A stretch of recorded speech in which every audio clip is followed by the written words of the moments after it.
Bismillah, Assalamualaikum warahmatullahi wabarakatuh. Waalaikumsalam warahmatullahi wabarakatuh. Alhamdulillah, selalu saja lisan kita sebagai seorang muslim dan mukmin bersyukur dan berterima kasih serta memuji dan memuja Allah.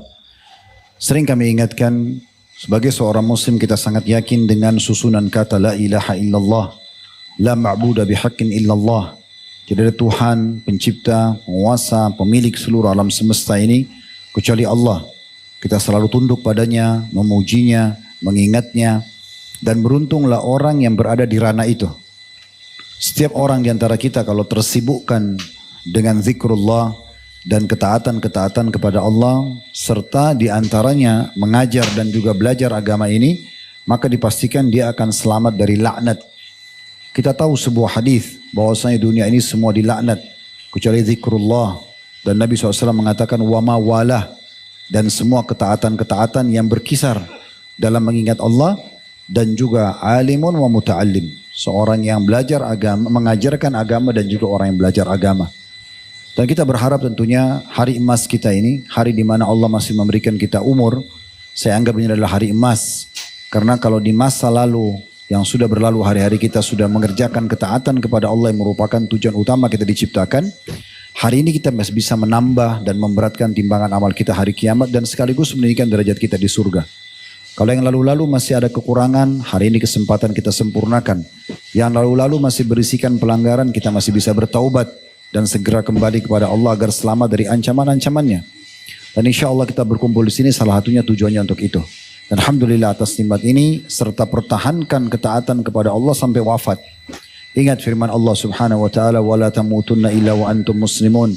Jangan kalian meninggal dunia kecuali dalam keadaan Islam. Dalam ayat lain, wa'bud rabbaka hatta ya'tiyakal yakin. Sembahlah Tuhanmu sampai datang kepadamu kematian. Selanjutnya kita panjatkan salam hormat kita kepada manusia yang paling pantas untuk dihormati dan diucapkan salam hormat. Dialah Nabi besar Muhammad sallallahu alaihi wa alihi wa sahbihi wasallam, sebagaimana Allah telah perintahkan untuk mengucapkan salam hormat tersebut.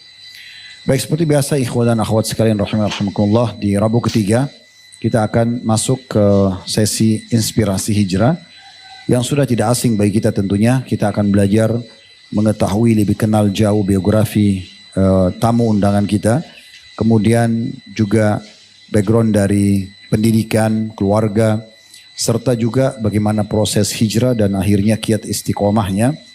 Dan hari ini kita kedatangan tentu salah satu ustadz kita yang tidak asing bagi teman-teman. Kalau selama ini yang mungkin yang tampil di sini kebanyakan orang-orang yang sebaya dengan antum, maka kali ini kita datangkan orang yang memang dituahkan supaya kita bisa lebih banyak mendapatkan pengalaman dari kehidupan beliau, ya. Dan tentu saja kita hanya akan membahas tentang masalah hal-hal yang berhubungan dengan masalah biografi dan kira-kira mengerucut kepada masalah istiqomah. Bagaimana kita bisa istiqomah dan kiat-kiat pribadi beliau nanti pada saat bisa beristiqomah sampai sekarang dalam mempertahankan sunnah-sunnah Nabi SAW. Nah, seperti itu kurang lebih gambarannya. Jadi saya akan serahkan kepada beliau nanti untuk memperkenalkan diri seperti biasa. Fadhal Ustaz, mungkin teman-teman walaupun sudah tidak asing dengan nama antum, tapi mungkin butuh dijelaskan Ustaz. Nama, lahir di mana, tahun berapa. Mungkin di sini ada yang hadir sama tahunnya dengan antum mungkin. Ya, terima kasih. Assalamualaikum warahmatullahi wabarakatuh. Waalaikumsalam warahmatullahi wabarakatuh. Alhamdulillah, wassalatu wassalamu ala rasulillah wa ba'd.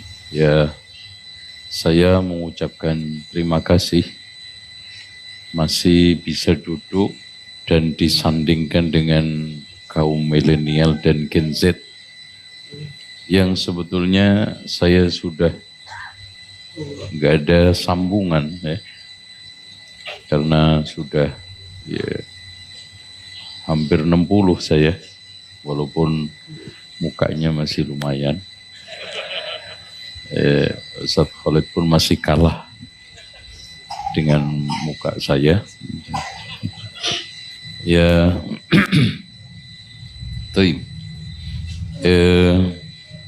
memang orang itu makin tambah umur harusnya makin bermutu, minimal muka tua. Gitu. Minimal itu. Dan saya sendiri Ya, nama Zainal Abidin. Orang tua saya namanya Syamsuddin. Ini pemberian Syekh ketika haji. Dulu nama orang tua saya itu Samsuri. Dirubah haji tahun 82. Dan haji itu nggak akan saya lupakan. Karena haji ketika itu bayar 2.800.000. Ya, orang tua saya itu dengan cara memelihara sapi. Dan sapinya itu yang memelihara saya. Ya, Masya Allah. Makanya ketika saat haji, ya bisikan orang tua ketika itu saya masih kelas 4 ibtidaiyah. Datang doa orang tua saya itu katanya ditujukan ke saya full. Mungkin keberkahan doa beliau sehingga saya menemukan jalan hidup baru.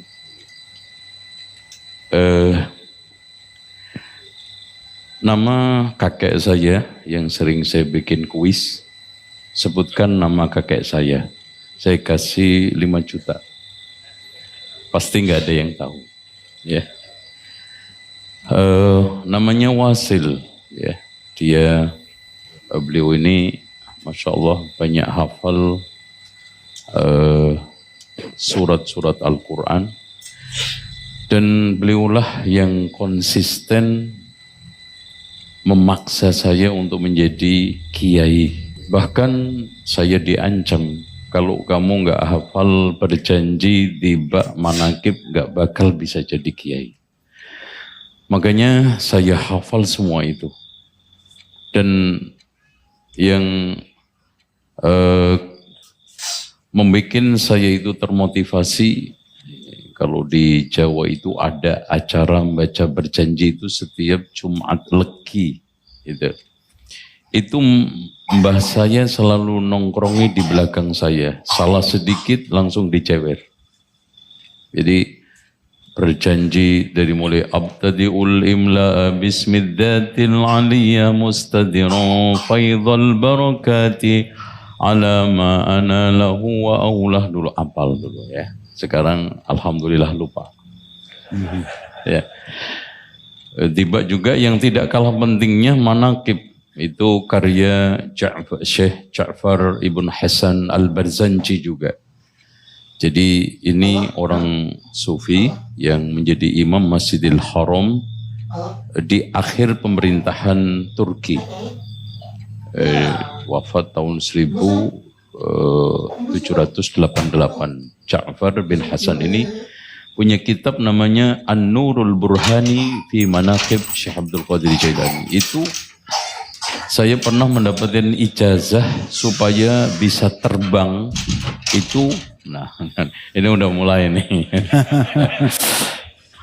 Supaya bisa terbang baca setiap malam 41 kali khatam manaqib.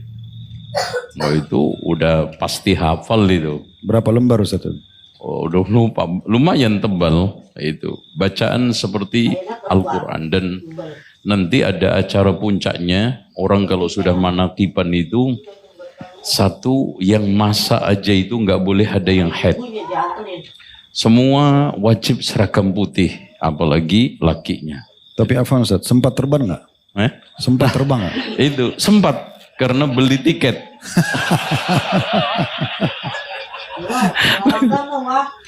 Saya akhirnya mikir, ngapain gue baca segini banyaknya, mending gue beli tiket terbangnya tinggi. Paling ini juga kalau bisa 2 meter. Yang menarik, saya itu dikasih ijazah supaya naik bus nggak bayar, masuk gedung bioskop nggak bayar, baca waja'alna min baini aydihim saddan wa min khalfihim saddan faghshaynahum fahum la yubsirun 41 kali nggak napas. Nah, dan yakin nggak bayar karena pingsan. Oke. Ini masih keluarga ya Ustaz ya? Ya. Mbahnya saya. Tanggal lahir belum Ustaz? Tahun lahirnya? Iya. Saya 12 Juli 67. Ya masih muda lah. Ya, apalagi lebih muda lagi kalau dikasih madu. Nah, itu pasti lebih muda itu. Madu yang apa ini Ustaz? Hah? Madu yang apa antum mau? Ya, yang bikin awet muda itu madu hidup. Nah, ya, perempuan itu paling seneng madu, tapi kalau di madu nggak mau. Nah itu beda itu. Oke, kakeknya saya namanya Ridho. Ini ayahnya Wasil tadi. Iya, ayahnya Wasil dan itu datang dari luar daerah saya karena hidupnya beliau itu kurang lebih abad 18 ya. Itu datang berarti ini orang da'i dan saya mendengarkan cerita itu jenggotnya panjang dan istrinya 2. Nah, itu yang penting itu. Jadi berarti anak nurun ini. Nah, yang menarik juga bahwa di keluarga saya yaitu mencintai ulama dalam tanda kutip saja, mencintai ilmu tapi arahnya ke sana ya ilmu-ilmu. Ya akhirnya setelah kita mendapatkan hidayah ini banyak terkoreksi. Ada hal yang menjadi perang batin ya ketika saya itu hijrah ini. Di mana perang batin itu harus menghadapi 4 hal. Yang pertama adalah ajaran tasawuf. Di mana itu adalah mengkristalkan orang tua saya sendiri itu dibai'ah untuk menjadi khalifah Thariqat Naqsabandiyah wal Qadiriyah.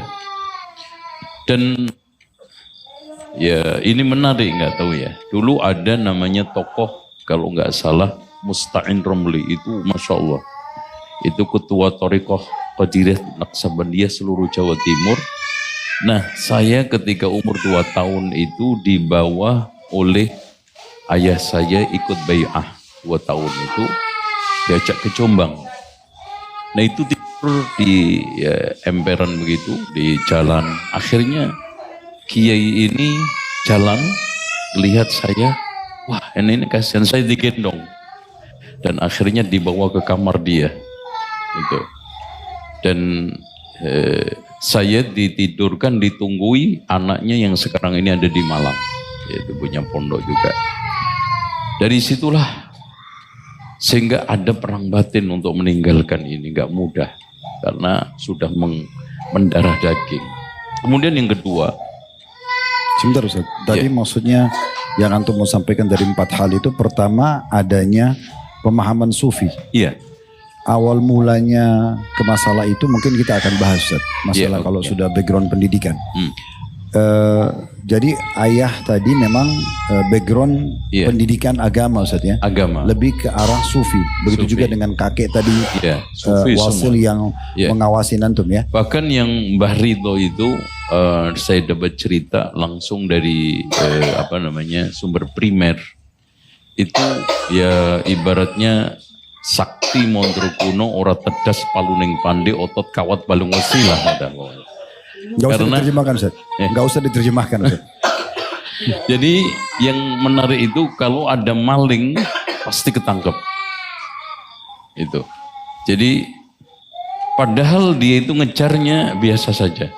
Itu. Nah ini saya sebetulnya sudah lama ingin ngusut kakeknya ini sejarahnya asal usulnya tapi masih belum nemu jalan itu. Kalau dari ibu sendiri, dari kan keluarga ayah tuh. Kalau dari ibu itu lebih banyak bisnis. Jadi bapaknya ibu saya itu dibunuh Belanda, digantung karena difitnah katanya dia ini akan melakukan perlawanan dengan kekayaannya. Itu memang bisnis berhasil, itu ya. dan ketika itu katanya memang berhasil. Nah ini seleting dengan Mbah radio tadi itu dari ibu saya. Nah, itu, Ada hubungan kerabat Ustaz, antara ibu sama ayah ini? kayaknya tidak ada, cuman ya namanya sekampung seperti itu. Tepatnya dari kota mana, kampung mana sih? Kalau keluarga dari ibu ini Lamongan asli, tapi kalau dari ayah saya tadi itu dari luar. Nggak tahu apakah dari Jawa Barat, Cirebon, intinya bukan asli orang situ. Karena sezaman itu ada orang Jawa namanya Ridho, itu kan istimewa. Ya biasanya becongatno kan itu paling keren kan gitu. Itu ya, ini ada Ridho kan, Masya Allah. Kalau bersaudara berapa orang Ustaz? Bersaudara berapa orang? Saudara, saya semuanya 6, meninggal dunia 1 ketika SMP. Ustaz Zainal anak keberapa? Saya nomor 2. Berarti dari 6 sisa 5. Ya 5. Yang meninggal anak pertama, anak ketiga. Yang pertama. Yang meninggal tadi kan ada 1. Yang meninggal 3 adik saya pas. Itu. Jadi ini seperti itu. Nah, bisa dilanjutkan tadi setelah Silakan. Sufi ya 4 ya. Yang kedua itu Wahabi. Saya itu mondok pesantren di... Sebelum itu Ustaz, kan sekarang antum mau masuk ke background pendidikan ya. Oke, masalah keluarga kita selesai. Ya. Sekarang pendidikan ini Ustaz dimulai di Lamongan atau di kota mana ini? Ya, saya ibtidaiyah di desa saya, namanya Bahrul Ulum. Kemudian sanawiyahnya Mambaul Ulum, kemudian mannya juga Bahrul Ulum Pondok Pesantren. Nah, pondok pesantren ini paling tua dan paling berpengaruh. Kenapa? Pendirinya itu namanya Hasbullah. Kiai Haji Hasbullah itu pendiri NU. Ya. Pendiri NU. Jadi tolong dicamkan bahwa Kiai Hasyim Asy'ari itu hanya tokoh yang dijadikan penguat NU. Jadi bukan pendiri. Pendiri aslinya adalah Kiai Haji Hasbullah. Itu beliau memiliki Tanwirul Afkar, ya, semacam majelis diskusi dan akhirnya melahirkan, awalnya adalah Nahdlatul Wathon, kemudian setelah Belanda selesai, penjajahan selesai, dirubah menjadi Nahdlatul Ulama. Itu. Dan Nahdlatul Ulama itu sendiri sejarahnya secara spesifik, kenapa ada Nahdlatul Ulama? Karena kiai-kiai NU ketika itu merasa tersisihkan, ditinggalkan oleh Masyumi dan Muhammadiyah ketika terjadi rapat internasional di Timur Tengah untuk menggagas bagaimana dunia Islam setelah pasca merdekanya Saudi. Nah, ketika itu ada Haji Rasul juga datang, Cokro Aminoto juga datang, dan juga tokoh-tokoh Kiai Haji Mansur setelah dari NU pindah ke Muhammadiyah kan. Akhirnya juga diundang. Nah ini semacam ditinggalkan. Makanya ditinggalkan ini dalam arti kata tidak diundang. Tidak diundang, tidak diikut sertakan. Makanya. Tapi dari NU sendiri nggak ada yang mewakili memang pada saat itu. Nggak ada, karena masih Nahdlatul Wathon dan dia dari situ mendirikan Komite Hijaz. Komite Hijaz ini dibikin untuk mengumpulkan kiai-kiai, tokoh-tokoh yang sepaham dan nanti akan menjadi cikal bakal NU itu untuk menemui Raja Abdul Aziz, apakah ajaran-ajaran Sufi dan juga madhab Syafi'i itu dianulir, tidak dipakai, bahkan didiskriminasi. Maka dipimpin oleh Kiai Haji Hasbullah dan juga teman-temannya. Maka akhirnya Raja Abdul Aziz memberikan jaminan bahwa semua madhab itu kita akan akomodir, bahkan dihilangkan awalnya kan setiap 4 sisi Ka'bah itu dan dikapling untuk madhab. Madhab Syafi'i punya arah yang terutama ke arah pintu itu Syafi'i, ada Hambali, ada Hanafi, ada Maliki. Nah akhirnya setelah itu digabung semua satu imam oleh Raja Abdul Aziz. Berarti background dari tadi Kiai Hasbullah dan ini memang Sufi. Ya, sama. Jadi arahnya ke sana. Makanya sangat kontras terhadap gagasan pemikiran yang diusung oleh reformis. Yang di situ ada Agus Salim, ada Cokro Aminoto, ada Kiai Haji Ahmad Dahlan, dan termasuk tokoh-tokoh Haji Rasul, dan kemudian anaknya Hamka yang kontras akhirnya mendirikan Nahdlatul Ulama. Karena ulama-ulama yang merasa punya kiprah di negeri ini tidak dipakai, ditinggalkan. Maka muncullah Nahdlatul Ulama. Ustaz, biar bisa jelas buat generasi muda ini. Karena ini kan fase ini mungkin tidak dihidupi di masa itu, kita tidak hidup. Apa hubungannya dengan masalah kemerdekaan saat itu berdirinya kerajaan Saudi dengan ormas-ormas Indonesia datang ke sana ketemu sama Raja Abdul Aziz? Ya, sebetulnya gini, stressing utama mereka itu kan pengen aliran sufi. Madhab Syafi'i kan mereka itu kan gini, dari sisi akidah Asy'ari, dari sisi akhlak Ghazali, dari sisi fikih Syafi'i, dari sisi tasawuf Qadiri, kan gitu. Nah ini pengen tidak dianulir dan bahkan diakui itu. Apalagi di Indonesia ketika itu memang sedang sangat santer isu Wahabi. Makanya sering saya katakan bahwa Wahabi ini isu yang selalu diputar ulang untuk menggebuk dalam tanda kutip atau mencoba untuk selalu menghalangi dakwah tajdidiyah salafiyah ini. Dan itu dari masa ke masa. Lihat aja Kiai Haji Agus Salim dikatakan juga Wahabi, Kiai Haji Hamka dikatakan juga, Haji Rasul dikatakan itu juga, Kiai Haji Ahmad Dahlan juga dikatakan itu. Maka betul yang dikatakan oleh Philip Hitti di dalam At-Tarikhul Islami bahwa Wahabi ini adalah isu yang digulirkan oleh musuhnya dakwah Syekh Muhammad bin Abdul Wahab. Jadi musuh. Kalau sekarang mereka yang dukung, mereka yang netral itu nggak akan menggulirkan isu itu. Jadi isu itu diputar ulang terus untuk memojokkan, mendiskreditkan dakwah yang mulia ini dan tokoh-tokohnya. Karena apa? Dari tuduhan-tuduhan itu sampai hari ini kita tidak temukan. Contoh aja katanya Wahabi itu keras, sekte berdarah, membantai ribuan orang, dan juga suka melakukan berbagai macam kekerasan pembantaian. Menjadi pertanyaan simpel, tolong sebutkan satu saja jamaah haji Indonesia yang pernah digorok Wahabi.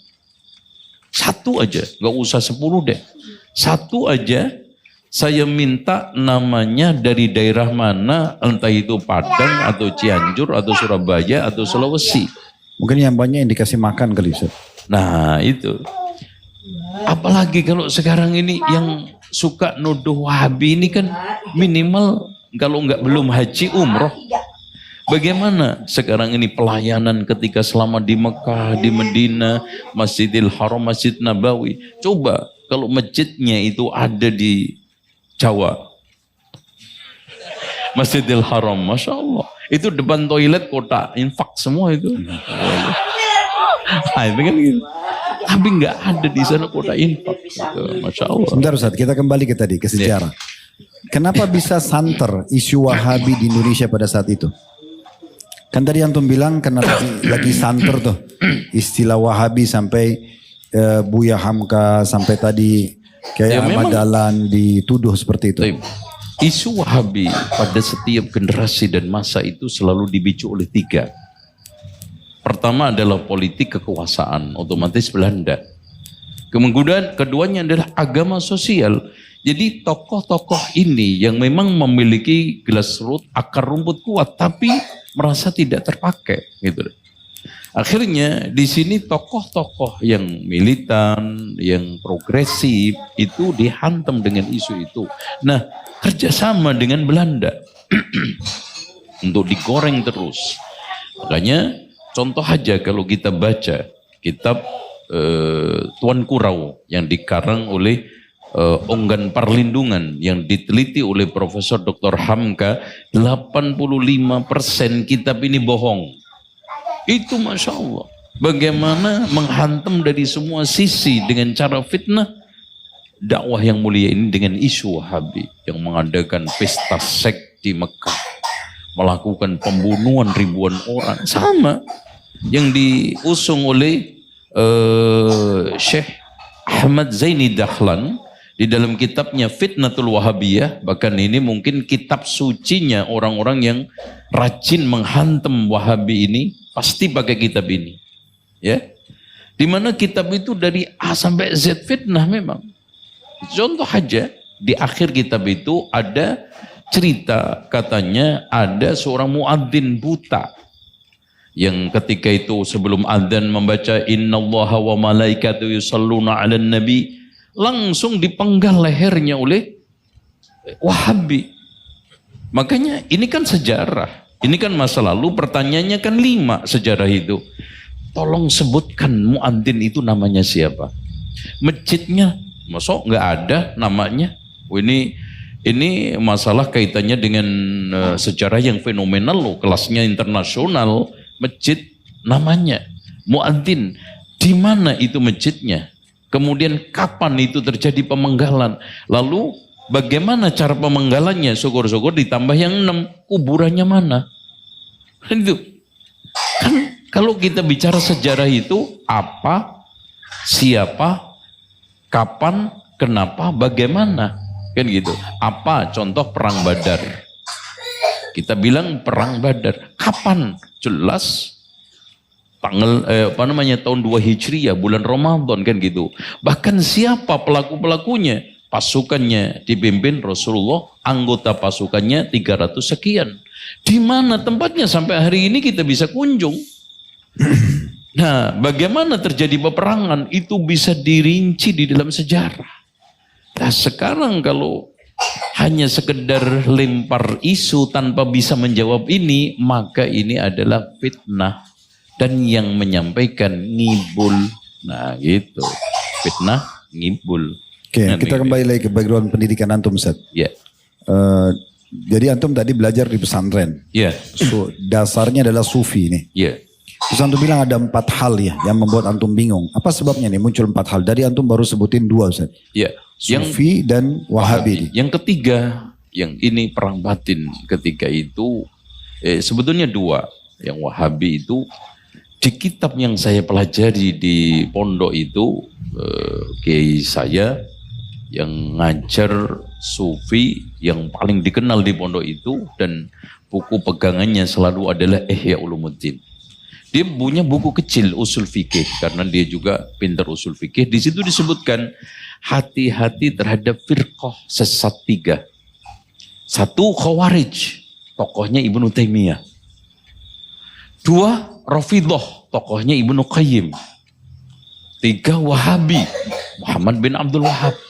Itu jadi catatan hidup saya. Pokoknya awas manusia ini 3 ketemu gue ya. Kan gitu kan gitu. Karena saya itu dulu dimanapun yang saya paling tantang, paling serang itu ya dulu kan Muhammadiyah kan gitu. Nantang debat, nantang ini padahal cuman berani-beranian juga gitu. Nah, ini yang membuat ketika saya dapat alhamdulillah berita kan ketika itu juga ekonomi orang tua saya lagi kurang menguntungkan dan saat itu saya kerja atau sekolah. Sementara dari pesan-pesan kakek saya, orang tua saya, bagaimana sikapnya kepada orang-orang berilmu itu batin menolak kalau saya itu kerja. Tapi sekolah biayanya apa? Akhirnya dapat guru bahasa Arab ketika itu. Namanya kalau nggak salah Ustadz Mas'ud ya, itu dapat panggilan sekolah di Libya, Ma'had Ulum ketika itu masih LPBA kan gitu. Nah dia sudah selesai program diploma, pulang cerita di kelas yang mau sekolah gratis dikasih duit, kan gitu, buku dikasih semua dikasih, duit malah dikasih, sekolah nggak bayar, wah mantep juga nih kan gitu. Wah ini aku banget kan gitu. Akhirnya bismillah Saya ketika itu juga musim kemarau. Saya harus ke Jakarta. Orang tua saya saat itu nanam jagung. Kurang lebih ya Masya Allah kemarau lumayan luas. Yang enggak tega saya ketika nerima uang itu, tapi apa boleh buat. Jadi musim kemarau orang tua saya itu harus nyiramin jagung sekian luas, itu dipanggul dari sungai jauh. Saya juga ikut. Akhirnya ketika itu, Abah, saya mungkin akan merepotkan Abah dengan 150.000.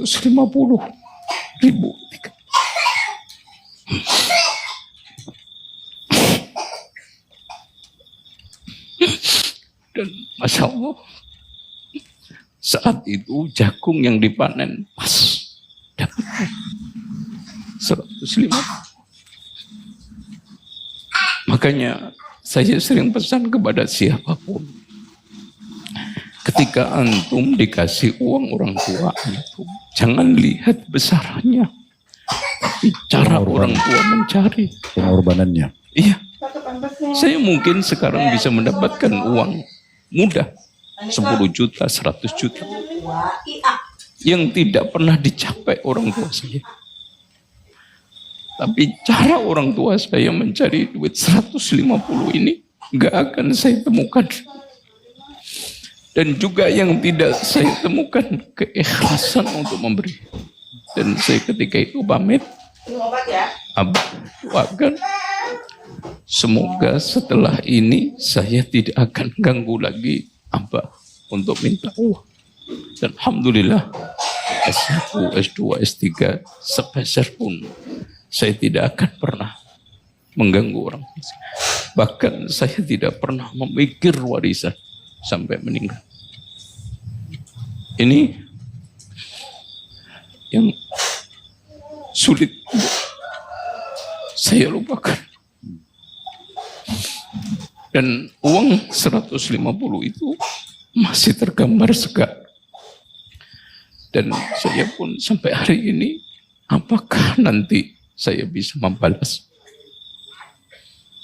Karena ini uang mungkin dengan panggulan air yang setiap hari ngangkut. Ini uang tadi yang akan dipakai untuk ke Jakarta. Ke Jakarta, termasuk transportasi dan juga hidup di sana. Dan saya kan pergi ke Jakarta tangan kosong. Karena belum tentu diterima di Libya. Ustaz, saya coba susun lagi kerangka fikirnya. Biar lebih rapi, Ustaz. Yeah. Dari antum masuk pesantren, berarti jurusan pesantren ini dimasukin ibtidaiyah, sanawiyah, aliyah, begitu? Saya mulai masuk pesantren itu. Yang Bahrul Ulum tadi ya? Itu madrasah aliyah. Dan Masya Allah ya, betul-betul di situ ada kemandirian. Saya juga 1 bulan hanya dikasih orang tua saya 19.000 dengan beras 5 kilo. Dan Masya Allah, ya mungkin karena barokahnya. Ya, uang 19.000 itu dengan beras 5 kilo, bagaimana cara untuk bisa hidup di pesantren. Sana itu masak sendiri Ustaz. Gak ada nyuci sendiri, masak sendiri, bahkan ya wah, pokoknya semua serba sendiri. Ya berarti Afwan, di pesantren Bahrul Ulum ini apa levelnya, tingkatnya? Ibtidaiyah, sanawiyah sama aliyah? Man aja, madrasah aliyah negeri. Aliyah, berarti yang SD sama SMP-nya bukan di situ? Di kampung, di Mantub. Di Lamongan? Lamongan, ya. Berarti yang madrasah aliyah di Jombang? Jombang. Gitu ya? Nah sekarang pada saat sekolah di pesantren itu, baik di Lamongan ataupun di Jombang, di sini yang masih aliran sufi tadi itu Ustaz ya? Iya. Oke. Setelah selesai di situ, tadi antum tertarik untuk melanjutkan ke Libya. Yeah. Karena ada tamatan Libya yang pulang, ngajar di pesantren aliyah tadi, kemudian dia menceritakan ada fakultas atau universitas yang gratis begitu ya. Yeah. Jadi antum tertarik. Iya. Sampai tadi ke kisah. Cuman ketika itu dipesan yang perang batin kan, kiai-kiai itu kan merupakan satu bagi saya ketika itu adalah pokoknya manusia suci lah. Pesannya itu nggak mungkin bisa kita langgar kualat. Makanya namanya cium tangan. Saya dulu itu kalau ngaji, kenapa paling dekat dengan meja kiai? Karena habis bekas minuman kiai itu pertama kali saya ngambil. Saya minum.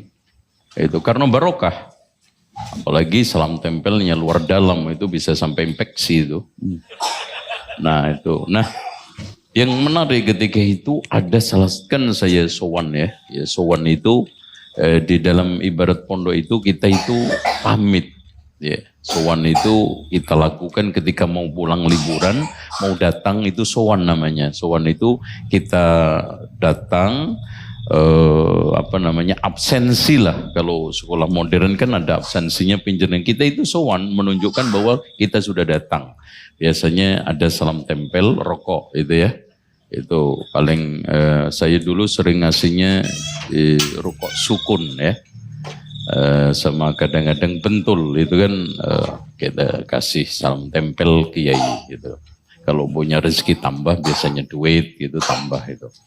Nah, di situ dipesan kamu awas ya, boleh sekolah di Libya tapi jangan ambil akidahnya, ambil aja bahasanya sama duitnya. Nah, itu aja.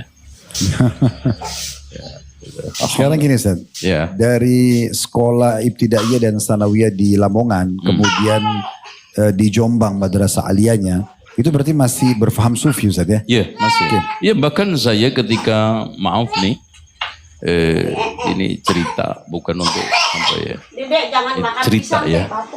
Saya ketika mendaftar diterima di tulis kan ada tes 2, tes tulis lulus, tes lisan lulus. Saya melihat pengumuman itu sambil ngerokok.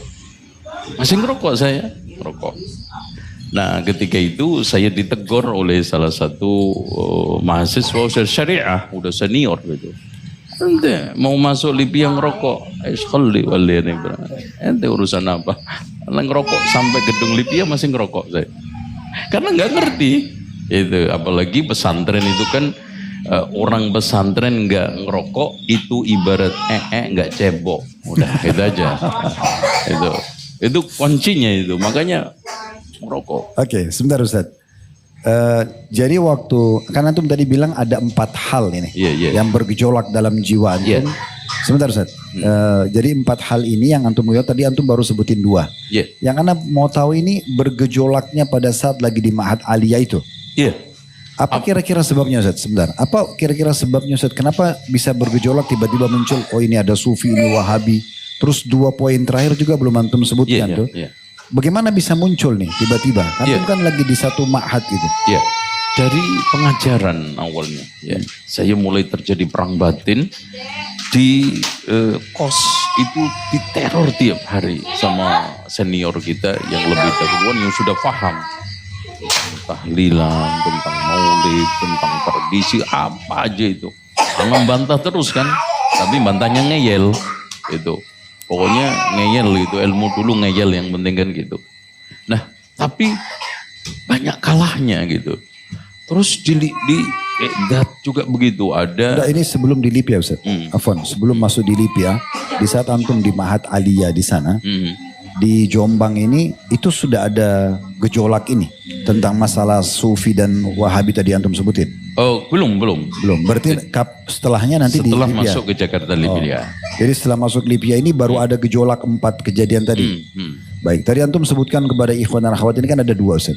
Ada masalah Sufi dan ada masalah Wahabi, dan tadi antum sudah jelaskan. Kalau yang 2 lagi? Yang ketiga itu dukun ya. Saya itu sudah mulai praktek dukun itu kelas 2 aliyah. Oh jadi antum pernah profesi dukun juga? Iya, betul. Jadi saya itu dulu ngumpulin keris, ngumpulin macam, bahkan peninggalan kakek saya, abah saya itu dari Wesi Kuning. Yang lebih menarik lagi ada keris Nabi Adam. Coba Nabi Adamnya di mana, kerisnya nyampe Jawa tuh kan gitu. Tapi dan cuma ada sama antum aja mungkin? Iya itu. Jadi yang saya, tapi memang jin gitu ya. Jadi keris ini diwasiat dari abah saya itu, ini kalau digunakan untuk orang lahiran sulit, dicelup di air, diminum lancar. Itu.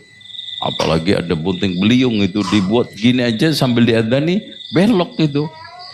Waduh. Tapi itu. benar nggak Ustaz? Belok nggak? Iya belok, bener.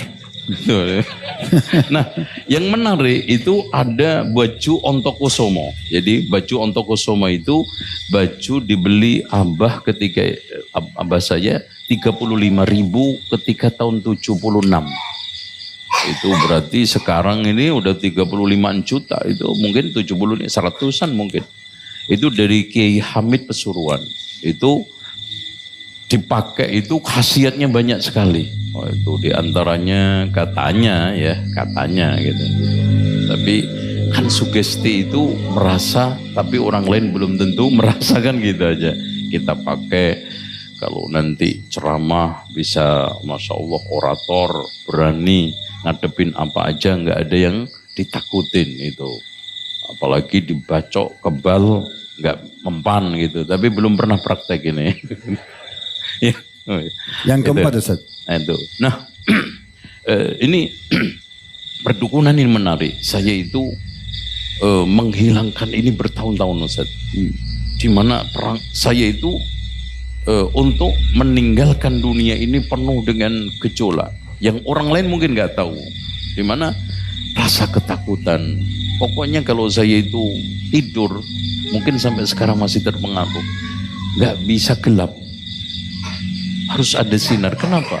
Dulu itu setiap kita gelapin datang makhluk aneh. Jinnya. Ya aneh aja. Yang sering itu kita tidur melek, tapi nggak bisa gerak. Ada orang. Itu terus sampai akhirnya saya pelajari akidah, saya ruqyah, dan akhirnya puncak. Saya itu ngimpi, ya, ketemu Rasulullah. Ketika itu bersama 4 orang. Setelah saya baca-baca itu kok sifatnya Abu Bakar ada, Umar ada, dan Rasulullah juga saya sebut ketika itu masih i'dad lughawi mau selesai itu. Nah dari situ mulai hilang. Saya setiap hari baca. Pokoknya kalau saya itu mau tidur ketakutan. Berarti kalau rentetannya itu belajar sufi di pesantren sekaligus tadi dukun itu. Dukun. Ya. Pernah saya itu puasa itu dari mulai hari sampai akhirnya itu weton saya lahir hari Jumat, ya, Jumat. Berarti 3 hari, Rabu, Kamis, Jumat itu nggak makan. Untuk menghidupkan kekuatan yang ada di dalam tubuh 5, yaitu adi hari-hari, kakang kawah, sukma sejati, guru sejati, ruh sejati. Dan ini masing-masing punya fungsi. Yang buat tengkar mana, yang buat untuk nyembuhin orang mana, yang buat untuk menghipnotis orang mana, gitu kan itu. Tapi ini nggak benar semua ya. Beliau menceritakan pengalaman masa lalunya. Iya, jangan jangan nanya gimana cara belajarnya. Gitu. Ya. Nanti anak kasih aja itqala Yusufu li abihi abati inni ra'aitu ahada asyara kawkaban wasyamsa wal qamara ra'aituhum li sajidin. Nah itu untuk pelet bagus. Itu. Baca 71 kali li sajidin enggak napas. Nah itu insyaallah nanti akan datang. Habis itu dibungkus kain kafan tuh. Ya. Nanti yang akan datang calonnya, bapaknya maksudnya. Sebentar Ustaz, ini sekarang pada saat antum masuk ke Libya, buka praktek dukun nggak ini? Iya, saya ketika itu banyak ilmu-ilmu yang sudah saya kantongin dan ilmu yang saya praktekkan karena abah saya juga melakukan itu. Makanya ketika saya sudah mendapatkan keyakinan akidah yang mulia ini, maka target utama pertama adalah ayah saya. Ya, yang saya itu kalau bukan karena pertolongan Allah, 5 ini nggak mungkin. Pertama, yang saya targetkan adalah rokok dulu. Karena ini kalau sehat kan masih ada panjang umur, dakwah masih ini. Kalau mati gara-gara ngerokok kan lepot. Kenapa? Karena saya itu pulang, rokoknya abah saya itu 1 almari. Almari penuh. Kenapa? Maksudnya target untuk dihilangkan nih? Dihilangkan, karena kalau sehat kan yang lainnya masih ada waktu nih nanti kan. Nah, kenapa? Rokok sampai seperti itu, nggak beli lagi. Makanya kalau diingetin, rokok nggak beli aja kok repot. Itu. Kenapa? Setiap acara itu dapat salam tempel rokok. Coba kalau tahlilan 1 minggu 3 kali. Coba. Belum lagi akikahan. Belum lagi macam-macam. Artinya antum targetnya ini setelah dapat hidayah, faham, akidah yang benar, antum ingin meluruskan dari ayah antum masalah merokok itu. Iya, dan kita bawa ke Jakarta dan alhamdulillah ketika itu ya bukan alhamdulillah ya, sakit paru-paru. Mulai. Nah, saya karantina di rumah. Karena kalau di rumah kan nggak mungkin rokok. Nah, di situ saya obati, saya kasih berbagai macam terapi-terapi, sambil di kamar saya pasang radio. Rojak, saya yang ceramah lagi. Kan itu. Dan di situ disindir dikit-dikit kan gitu. Nah, alhamdulillah selesai.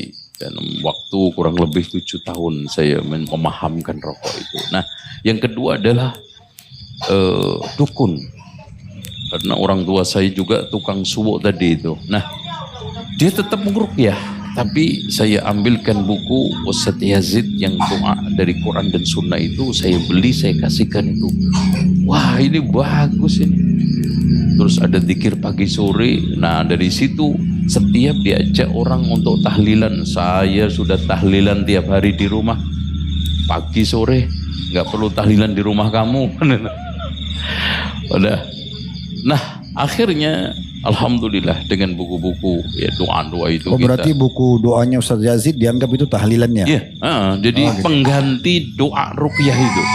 Ya, jadi tetap kalau ada orang sakit kan datang itu, tapi dibacain Bismillahirrahmanirrahim la yadurru ma'asmi syai'un fil ardi, sembuh, alhamdulillah kan gitu.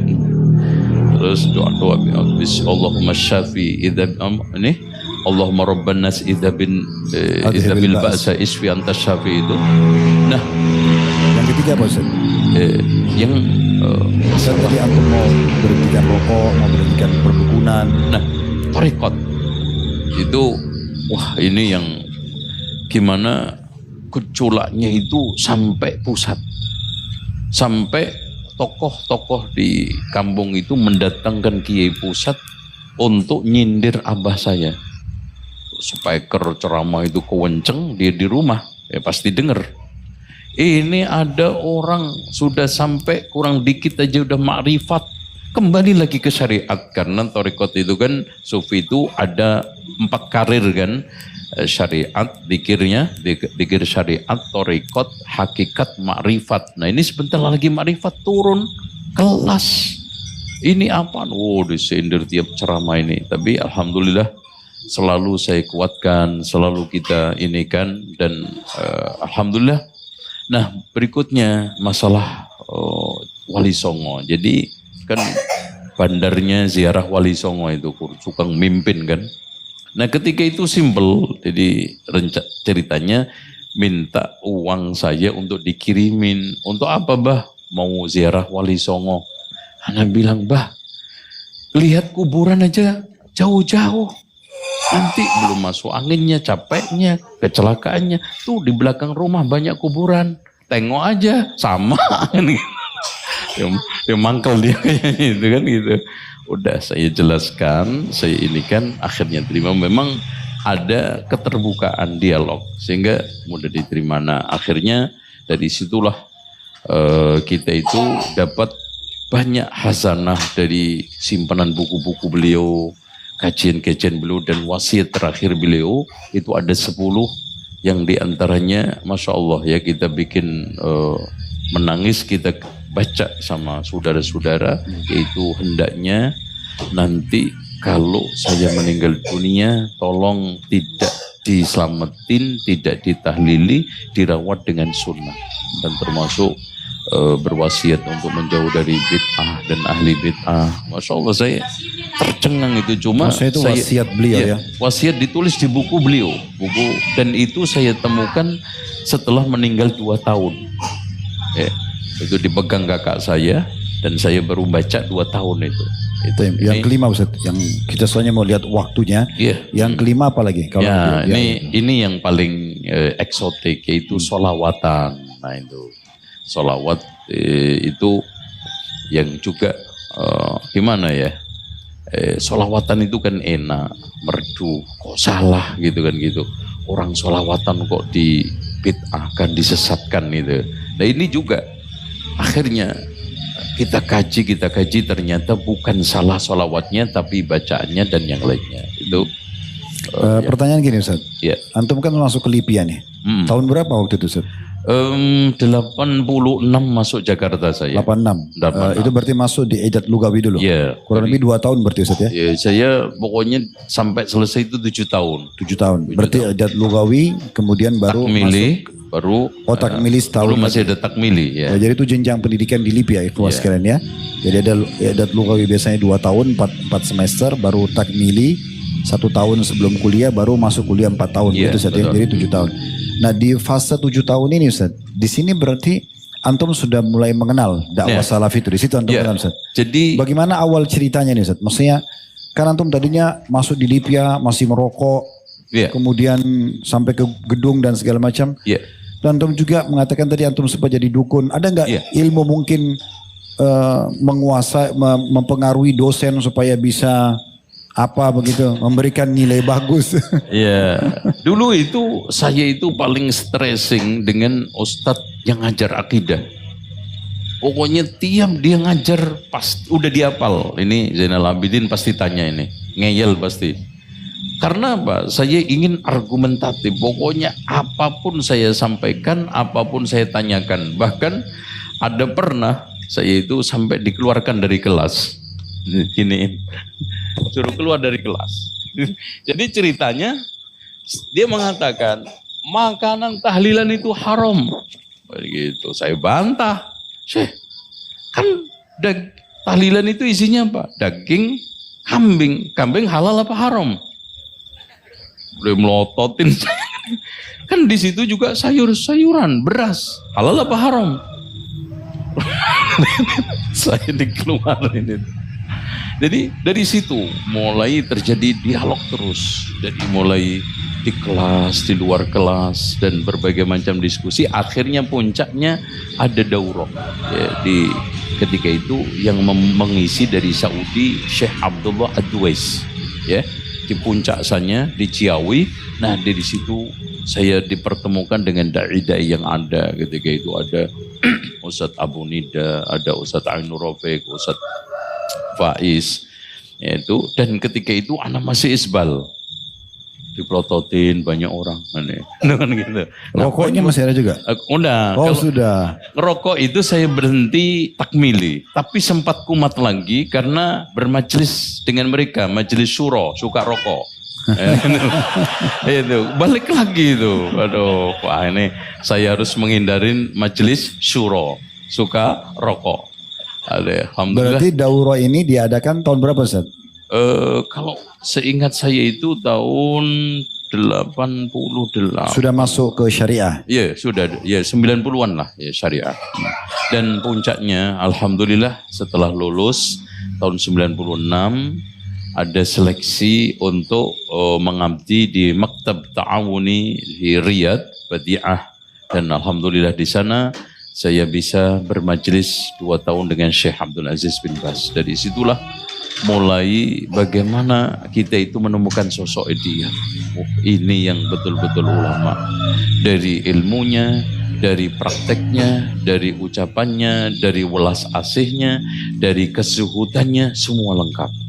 Itu setelah tamat Libya Ustaz ya? Setelah Libya, setelah tamat Libya, berarti dapat kesempatan belajar dari Syekh bin Baz langsung? Iya, langsung. Alhamdulillah di rumah beliau ketika itu kitab yang dibaca adalah Ma'alimut Tanzil, tafsir Imam Al-Baghawi. Dari situ, insyaallah.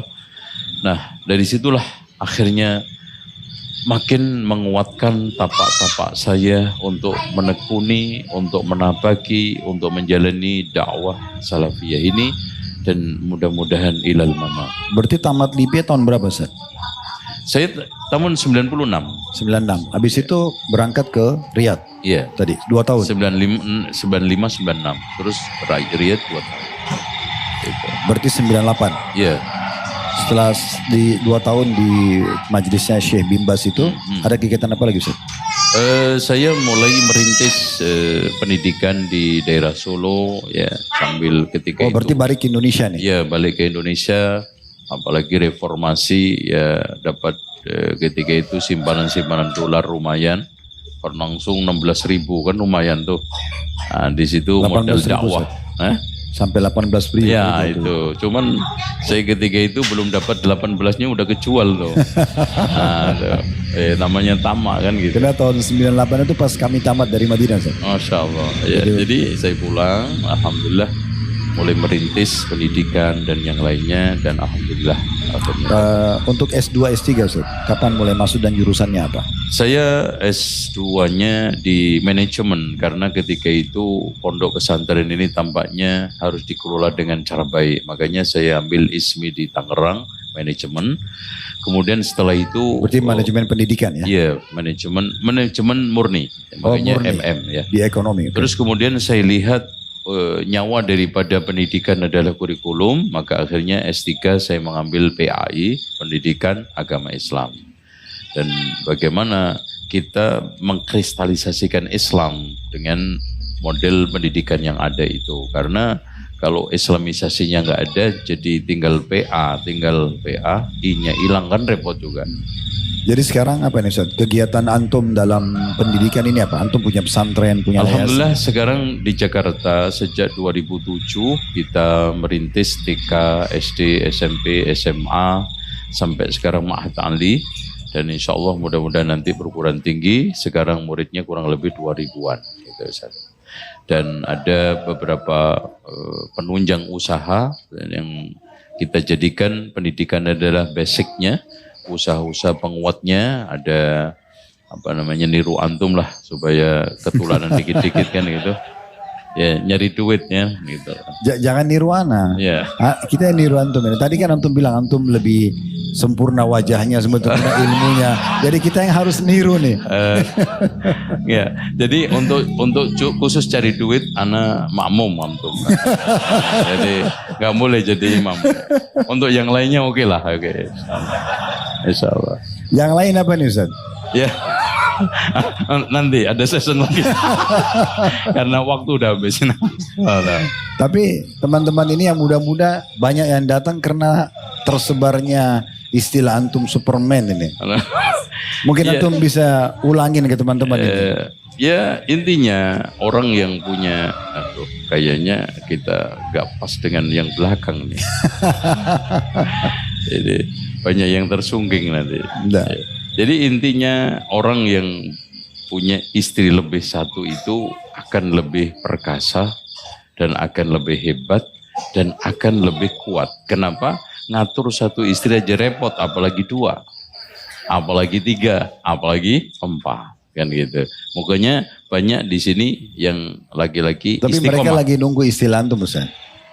Ini kan laki-laki ini istiqomah, ikatan suami takut istri di rumah. Enggak, mereka mau dengar Ustaz. Kalau istri satu itu apa istilahnya? Istri dua apa istilahnya?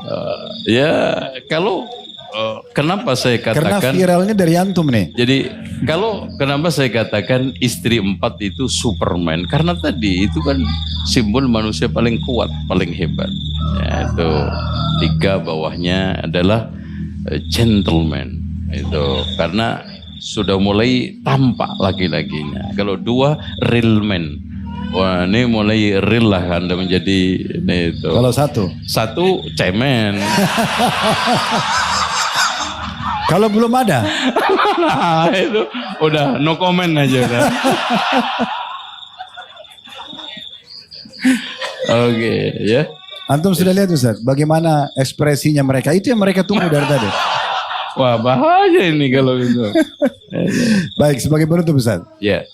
Sekarang apa saran antum buat generasi muda nih? Mereka ini Masya Allah di hari kerja, hari Rabu datang luangin waktu ke masjid untuk hadir dalam majelismu seperti ini tentu karena ingin mempertahankan iman mereka. Ya, saya kalau kira antum pribadi, Afwan Ana potong dulu. Ya. Apa kiat yang antum lakukan supaya antum bisa istiqomah? Tadi antum sudah sempat mengetahui akidah yang benar ini, antum hijrah dan segala macam. Yang antum lakukan sekarang pribadi, apa ini kiat antum? Saya kira kalau kita itu yakin wajib mempertahankan keyakinan itu aja saya. Kata Imriti, idil fatah hasba'di qadihir rufi' wa kullu man lam ya'taqid lan yamtafi. Jadi kalau kita itu sudah yakin akan sesuatu, pertahankan. Ya apapun, entah itu keyakinan kaitannya dengan bisnis, kaitannya dengan rumah tangga, apalagi agama, pertahankan. Dan itu bela mati-matian. Dan untuk membela dengan syarat yaitu ilmu. Gak ada sesuatu bisa dibangun kecuali dengan ilmu. Maka kata Imam Ibnu Hazm, tidak mungkin orang itu menjadi baik tanpa ilmu. Kalau andaikan ada orang baik tanpa ilmu, kebaikannya parsial. Contoh, pendiam, ya nggak baik. Kan pendiam kan, baik nggak? Baik. Tapi karena diamnya nggak didasarkan ilmu, mangkel dikit, nyantet. Nyantet. Itu cari dukun, mangkel dikit, cari dukun. Nah, kan nggak mengakar. Beda dengan diamnya itu didasarkan ilmu. Berarti poin pertama kiatnya adalah ilmu. Terus kemudian yang kedua, kita harus percaya akan ketetapan Allah. Ridho, ini apa namanya? Takdir Allah, qadha dan qadar. Nah, yang ketiga, ini yang tidak kalah pentingnya adalah dahulukan ridho Allah daripada ridho manusia. Ini nggak mungkin kan? Dan kemudian yang keempatnya adalah bagaimana kita itu berpegang teguh pada syariat. Dan yang kelima, iltifam, kita berlingkar, bersanding dekat dengan ulama dan orang-orang soleh. Saya kira itu kiat utama kita untuk bisa istiqamah. Gak ada lagi ya, 5 itu yang paling saya pegang teguh. Ya semuanya takdir Allah. Mau rugi, mau untung, kalau antum sekarang takdir Allah, selesai. Baik, jazakallah khair. Jadi ikhwan akhwat sekalian, tadi itu yang sudah kita dengarkan dari beliau. Dan perlu kami sampaikan karena kita live juga, ini adalah inspirasi hijrah berhubungan dengan masalah individual. Ya. Jadi kita, kalaupun beliau tadi menyebutkan masalah sufi, menyebutkan masalah NU, ini adalah cerita Ustadz Zainal pribadi. Ya. Jadi nggak ada hubungannya dengan masalah ormas atau apa yang sedang disinggung ya. Karena ini background seseorang, kemudian bagaimana beliau merasakan perubahan dalam dirinya dan apa saja itu masalah pribadi. Ini perlu digarisbawahi ya. Sehingga jangan dipikir majelis seperti ini sengaja menyerang orang. Sama sekali tidak ada tujuan ke situ ya. Dan insya Allah bisa difahami maksudnya. Artinya adalah semua orang yang datang ke sini sebagai tamu kita, beliau bisa bercerita apa saja tentang background pendidikan dan keluarganya. Kemudian bagaimana dia hijrah lebih dekat pada agama dan apa kiat istiqomahnya. Itu kurang lebih gambarannya. Mungkin itu saja teman-teman sekalian, kita mengucapkan jazakallah khair Ustaz Zainal sudah meluangkan waktu dan semoga kita ambil manfaat tentunya. Dan kalau ada benar dari Allah silakan diambil dan diamalkan. Kalau ada salah dari kami berdua tolong dimaafkan dan beristighfar kepada Allah Subhanahu wa taala. Subhanakallahumma bihamdika asyhadu an la ilaha illa anta astaghfiruka wa atubu ilaik. Wassalamualaikum warahmatullahi wabarakatuh.